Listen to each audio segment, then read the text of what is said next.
Hi అండి. Good afternoon. చాలా రోజుల తర్వాత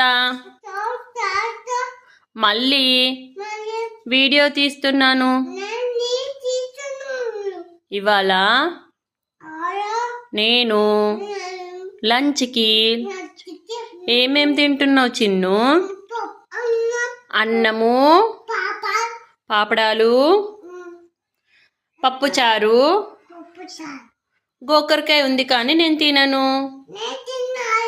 నేను ఇప్పుడు వేడి వేడిగా మమ్ము తినేసి బజ్జుకుంటాను. ఓకే, మరి మీరు ఏం తిన్నారు లంచ్కి? కమెంట్ చేయండి.